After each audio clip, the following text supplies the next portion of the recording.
মঙ্গলবার আগরতলা মঠচমনি এলাকায় অ্যাডভোকেট বিপ্লব ভট্টাচার্যের বাড়িতে চুরি সংঘটিত হয়েছিল এবং ঘর থেকে টাকা পয়সা নিয়ে যায় চোরের দল। পরবর্তীতে আগরতলা পূর্ব থানায় এই বিষয়ে একটি মামলা দায়ের করা হয়। অবশেষে পূর্ব থানার পুলিশ ৩ চোর সহ লাখাধিক টাকা উদ্ধার করে থানায় নিয়ে আসে। সংবাদ মাধ্যমে মুখোমুখি হয়ে বিস্তারিত তথ্য তুলে ধরলেন পূর্ব থানার OC Sananjit Sen. Bureau report, Janadarpan. ধন্যবাদ এখানে আসার জন্য। অ্যাকচুয়ালি গতকালকে আমাদের মঠচমনিতে একজন অ্যাডভোকেটের বাড়ি আছে, বিপ্লব ভট্টাচার্য। উনি সন্ধ্যার সময় একটা ফোন করে যে ওনার ঘরে চুরি হয়েছে, তখন সাথে সাথে আমাদের থানার অফিসার এবং স্টাফ ওনার বাড়িতে যায়।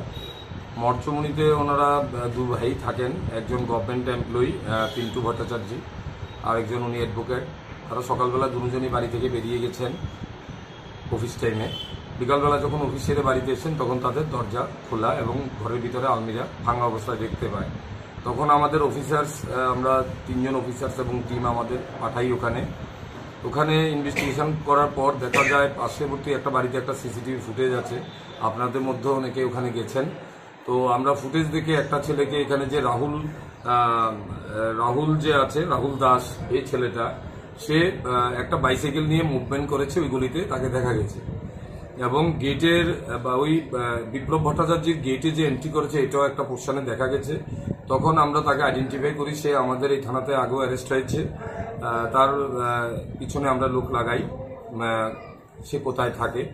তো লোক লাগানোর পর সে টাউন ইন্দ্রনগর শ্মশানের এখানে তারা ভাড়া থাকে। এক বাড়িতে আমরা সোর্সের মাধ্যমে জানতে পেরেছি।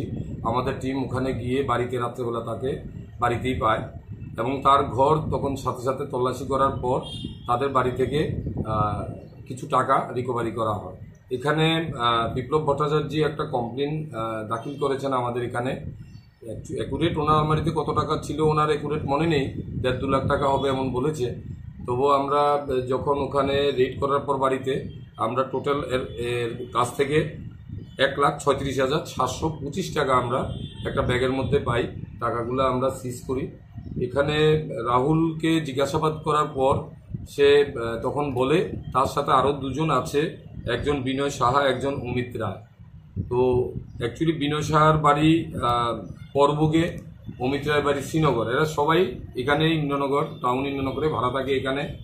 তাদের ব্যাকগ্রাউন্ড দেখতে পাই আমরা, তারা প্রিভিয়াসলি আমাদের থানা, এনসিসি থানা আরও কয়েকবার করে অ্যারেস্ট হয়েছে বাইক চুরির কেসে এবং বিভিন্ন তামা চুরির কেস, এসব জিনিসে জেলও কেটেছে। তো এখানে তাদের থেকে তারা এখানে এই কাজগুলোই করে। তো তাদেরও আমরা 2 জনকে রেড করে যে বাড়িতে ভাড়া থাকে সেখান থেকে তুলে নিয়ে আসি। রাহুলের বক্তব্য অনুযায়ী অমিত প্রথমে রেকি করে বাড়িটাতে, তাদের বাড়িতে গেটে তালা আছে, এটা রেকি করে আসে এবং তারপরে তারা 2 জন 3 জন মিলে একত্রে ওইখানে এই চুরিটা করে। তো এখানে হয়তো আরও কিছু টাকা ছিল, 4,000 টাকা, যেটা তারা তাদের পার্সোনাল কাজে ব্যবহার করে ফেলেছে। তার মধ্যেও আমরা 1,36,725 টাকা এখন পর্যন্ত উদ্ধার করতে পেরেছি। বাকি আমরা তাদের পুলিশ রিমান্ড চাইব এবং তারা আরও অন্য কোনো কেসের যে ইনভলভেন্সি আছে কিনা সেটা আমরা দেখব ইনভেস্টিগেশনের মাধ্যমে। তাদেরকে কি জিজ্ঞাসা করেছেন কি কারণে, কেন তারা এই চুরির সাথে ইনভলভ হচ্ছে? না, অ্যাকচুয়ালি তাদের একটা হ্যাবিট হয়ে গেছে। আমরা ন্যাচারালি তাদের অ্যাপিয়ারেন্স এবং তাদের অ্যাক্টিভিটিস দেখে যেটুকু বুঝতে পারি তারা কিছু, আপনারা জানেন, কিছু ড্রাগসের আসক্ত হয়ে আছে। তারা থাকে প্রায় সময়ই এবং বিভিন্ন জায়গায় খালি অ্যাবান্ডন প্লেসগুলো খুঁজে খুঁজে তারা বের করে এই কাজের জন্যই, ওটার টাকা জোগাড় করার জন্যই তারা এই কাজের সাথে লিপ্ত হয়ে আছে। এটা প্রিভিয়াসলি কেসেও যখন আমরা দেখেছি তারা অ্যারেস্ট হয়েছে, এই জিনিসগুলো আমরা ইনভেস্টিগেশন আমরা দেখতে পেয়েছি। ম্যাক্সিমাম আপনারা রিসেন্টলি আমরা গোল্ড চুরি কেসে রিকভারি করেছি দেখেছেন, বাইক চুরি কেসে দেখেছেন, গ্যাসের চুলা যখন রিকভারি করেছি দেখেছেন। ইয়ং জেনারেশনে এই টাইপের ছেলেরাই এটাতে ইনভলভেন্সি আছে এবং ম্যাক্সিমাম এই জাতীয় নেশাদ্রব্য সেবন করার যে প্রবণতা তাদের মধ্যে আছে,